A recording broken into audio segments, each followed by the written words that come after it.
Assalamu alaykum muhtaram televizor көріп atqanlar Erkin Asiya Radiosi to'g'ri televiziyasining haftalik xabarlar programmasi. Mazkur programmamizda mush bir hafta jarayonida radiomizda Uyg'urlarga doir berilgan bir qism muhim xabarlarimizni eslatib o'tamiz. Men Erkin. Men Gulchehra. Çarşamba günü Amerika Devlet Meclisi'de açılgan Uygurlarning diniy erkinlik ahvoli to'g'riliq yig'inda Xitoy Uygurlarga qaratgan diniy cheklim siyosati haqida ogohlantirildi. Yig'inni Amerika Demokratiyani ilgari surish fondi jamiyati bilan Amerika Uyg'ur birlashmasi hamkorlashib o'rinlashtirgan. Uyg'ur kishilik huquq programmasining tadqiqotchisi Henry Shajavski Xitoyning Uyg'ur diniy e'tiqodini bostirishi Uyg'ur milliy kimligini yo'qotish strategiyasining muhim halqasi ekanligini ko'rsatdi. Xalqaro kechirim tashkiloti Washington sho'basining mas'uli Kumar biz Xitoyni xalqaro terrorchilikqa qarshi urushni suiiste'mol qilmaslikqa qayta ogohlantiramiz dedi. Kishilik huquqni kuzatish tashkilotidan Sofiya Richardson Xitoy Uyg'urlarga qaratgan diniy bostirish siyosatining oqibatini mo'ljallash qiyin deb ko'rsatdi. Yig'in oxirida ziyoratimizni qabul qilgan Amerika Uyg'ur birlashmasining raisi Alim Seyitov navbatda Uyg'ur masalasining xalqaralashgan bir masalaga aylanganligi, diniy erkinlik masalasining Uyg'urlar uchrayotgan masalalar ichida eng yadroliq masala ekanligini o'tirg'a qo'ydi.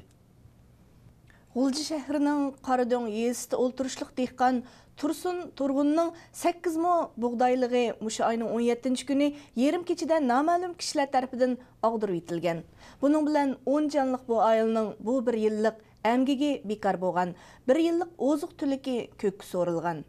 Kent aholilari bu ishni Bayko'ldagi terilg'u yerlarni setib olmoqchi bo'lgan Xitoy shirkatlari qilganligini yoki yerni shirkatlarga sotmoqchi bo'lgan yerlik doirlar qilganligini faraz qilishmoqda.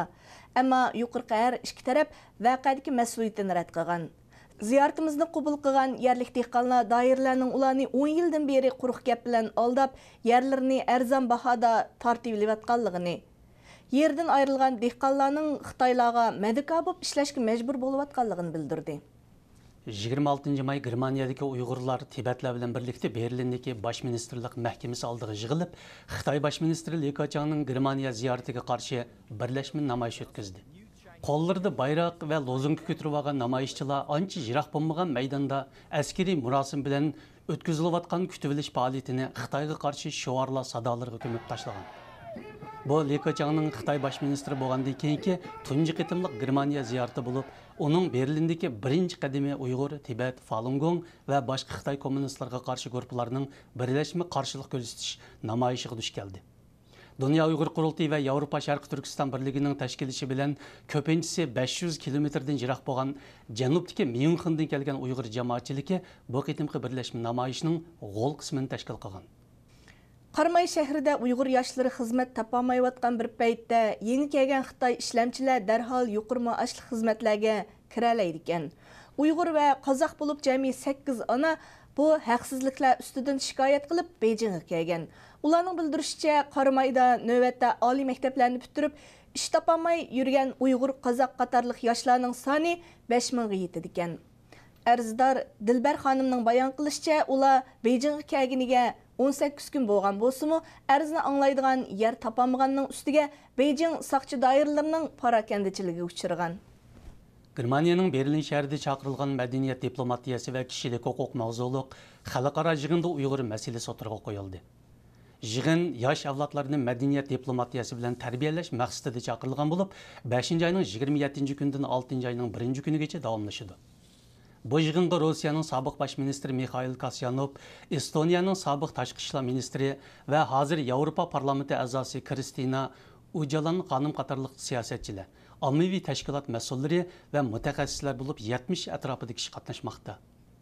Bu oliy yig'inga Uyg'urlarga vakolatan Dunyo Uyg'ur qurultiyi ijroiya hay'ati mudiri Dolqin Aysa qatnashdi. Dolqin Aysa yig'inda Xitoy hukumatining Sharqi Turkistondagi paralx siyosati va Uyg'urlarning kishilik huquq vaziyati temasida doklad bergan. Doklad yig'in ahlining qattiq diqqatini qo'zg'agan. Dolqin Aysa apandi yig'in jarayonida bir qism yuqori darajalik arboblar bilan ayrim uchrashib Uyg'ur masalasini anglatgan.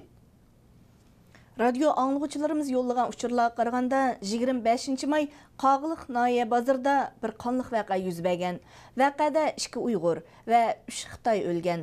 İgilgan ma'lumotlarimizga qaraganda qonliq bir vaqaning yuz berganligi va qog'iliq vaziyatining navbatda jiddiyligi isbotlandi. Ma'lum bo'lishicha, vaqa qog'iliq noya bozoridagi tantarbiya maydoniga yaqin bir joyda yuz bergan. Vaqada o'lguchilardan oz deganda biri soqchilar tarafidan etib o'ldirilgan. Yana bir nafari doktorxonada jon uzgan. Qog'iliqda bultur 2 oyning 28-kunimi bir maydon qonliq to'qinish yuz bergan. Vaqada 9 nafar Uyg'ur Xitoy saqchi va fuqarolarga pichoqlik hujum qilib 13 kishini chanab o'ldirgan edi. Möhtərəm televizor kögüçülər yuqorida Erkin Asiya Radiosu Tor televiziyasının həftəlik xəbərlər proqramısını gördünüz. Kelar hafta görüşkicha omon bo'lgaysizlar. Xeyr xoş. Xeyr xoş.